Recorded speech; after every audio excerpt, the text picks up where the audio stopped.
Hi everyone, as you see here, my name is Filip. I'm a QA lead at Infinum. My role is a bit different than Damian's and Habas. Basically what Damian said in his presentation, some people don't want to be team leads exactly, they really want to focus maybe more on the technical part. Well, that's me actually. So a bit slightly different perspective than theirs.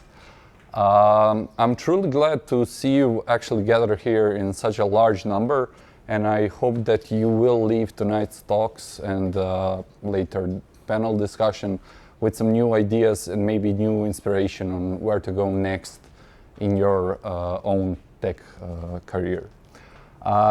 So just before we start,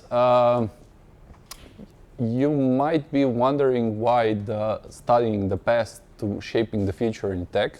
I'll give you a bit more details about that in a slide or two. But first, a short biography from my side. Basically, up until 2018, I've been studying history at the University of Zagreb, Faculty of Humanities and Social Studies. So nothing near IT sector. Fortunately or unfortunately, at the same time, something had to pay the bills, put the food on the table, and I was actually lucky enough to get a student job at a call center for technical support in one of Croatia's national internet service providers. And basically, as you can see, I've been working there throughout my university years. In 2019, I moved to working as a software tester, and basically for the past 4 years, I've been working as a QA lead at Infinum. What was it that actually helped me to transition from humanities field into the IT sector? Well, first, there were the skills that I didn't know I was actually building at the time I was actually building them. During my history university course, I actually learned how to think critically, how to approach problems systematically, and I learned not to accept anything at face value. At the same time, as a tech support call center agent, I really had to learn and grow my communication skills. I'm sure that, unfortunately, at least some of you every now and then experience some technical problems with all the equipment that you're using, and basically this was nothing more different than this. I had a large variety of people calling me, from either IT professionals to your average, I don't know, mom and dad, grandma or grandpa, basically people who had little or no knowledge of the technology they were using. They just know that it does not work at the moment. That was actually quite beneficial for me because I had to learn how to adapt and shift my communication relatively quickly, depending on the person I was talking to. And later on, that came quite handy when I started working in larger project teams, which are often comprised of people with different backgrounds and different levels of understanding or tech savviness. And it's really important to be able to approach everyone around you in a way that they understand you. There, I also started progressing through different roles. Basically, I started educating new employees. Later on, I became something that was called shift lead. Then I started to work as a team lead. Basically, I started to be more involved into managing people on a more higher level, developing their career path, deciding about their salaries, etc. one of the reasons why I'm not a team lead anymore. But it also provided me actually the insight of, okay, how to pull back, take a more wider perspective, and focus more on people. And maybe the most important thing here was my curiosity. Basically, as I was working in a big internet service provider company, they were always developing some new features or some new equipment. And I was always very curious about, hey, what are you doing over there? Can I help? Can I see it? Can I touch it? Can I break it? And that actually gave me an insight. I became their version of, let's say, early adopter or beta tester. Of course, it had nothing to do with being a professional QA engineer, but it gave me an opening window into a field where I could see myself actually transitioning into. And fun fact, I was also the one responsible for that company having to rework their security clearances on their Confluence pages because it turned out that I had access to, not only me, but I was the one who was actually leveraging it, access to a number of projects that should be a bit more secret. So yeah. How did I turn my curiosity into a career? Well, I was kind of lucky in that point because my team lead from that company actually joined Infinum a year before me. And at the time, I think there were around 10 people in the QA team. And a year later, when there was an opening, she reached out and asked if I was interested into applying. Now, up until that point, I was just finishing up my university degree.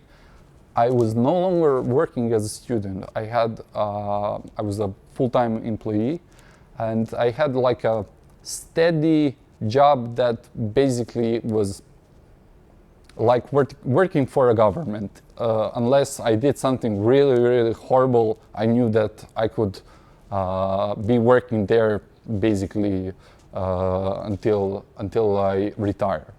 And this was something, okay, interesting, but I started exploring, seeing what is Infinum, what do they do.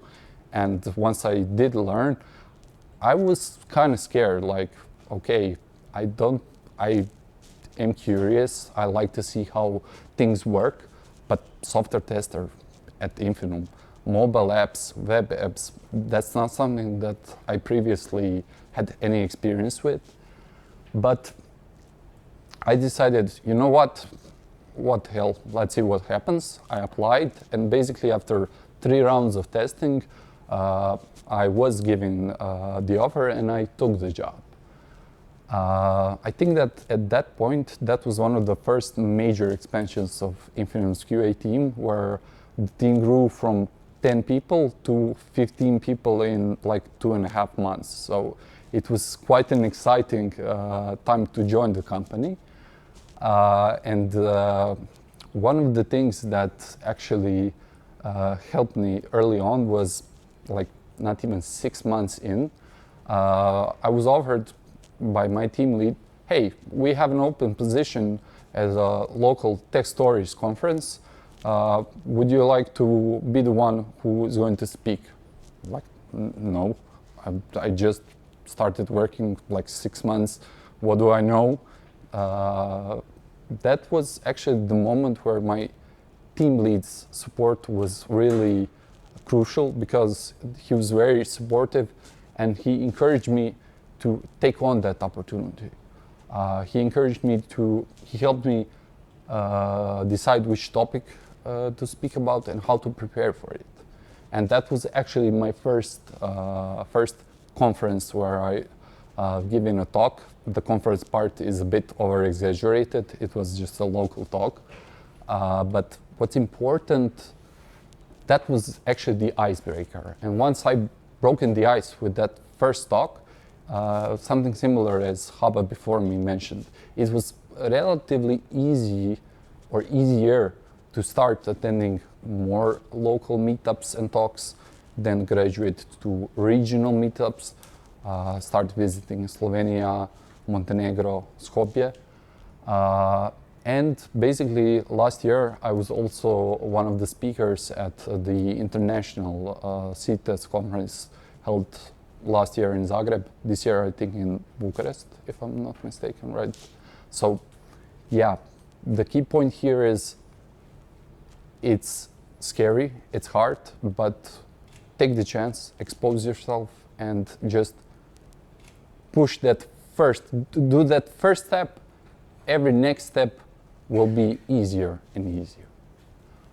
At the same time, I've also been given an opportunity to start working on what turned out to be a long-term and highly complex IoT project. And this was like 2 or 3 months from starting. And there I decided, okay, this is it. This is where I'm going to take my chance. And I started grinding and taking on more and more responsibilities as fast as I could and as much as I could. This meant that basically very soon I became the sole QA on the project. I took over from the more senior QA colleague. A couple of months later, I took on a more hybrid role where I was both the QA engineer, Scrum Master, and product owner at the same time. That was a highly stressful time, but it was actually, I was able to learn a lot. I gained not only first-hand QA experience, but also I gained business perspective that otherwise I maybe would not have been able to.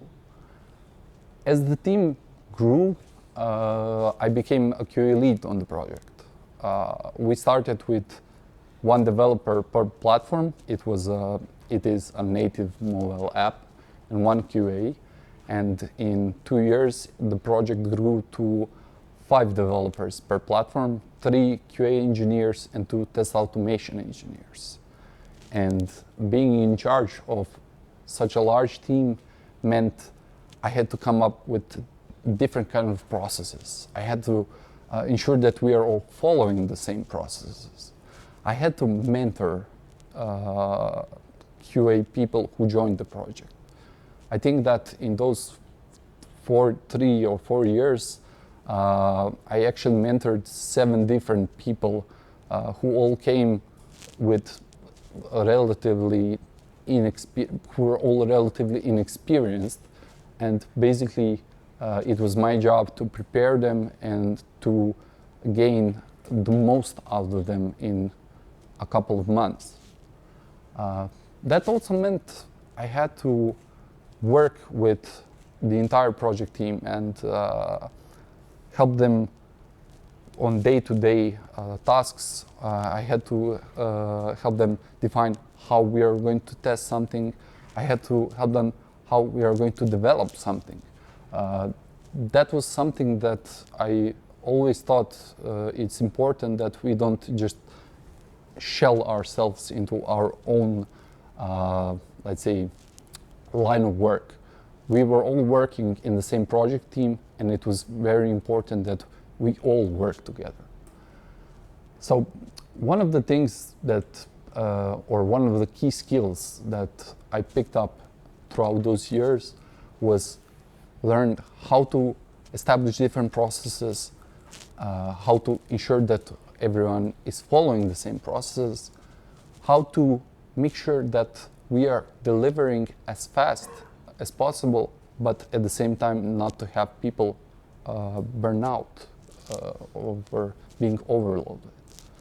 So I know this has been quite packed and quite rushful, but I want you to remember, and you will notice it is a similar topic with the previous 2 presentations.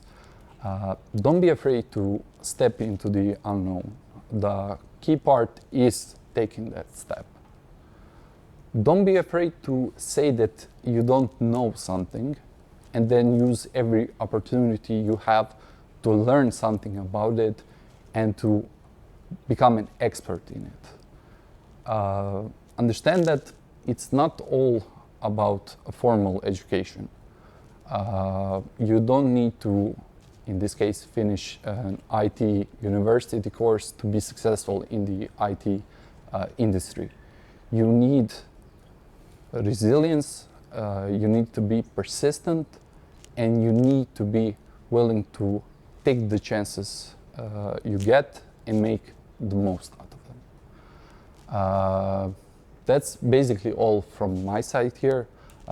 Thank you all for the attention, and if you have some specific questions in mind, feel free to reach out later after the talks. Thank you.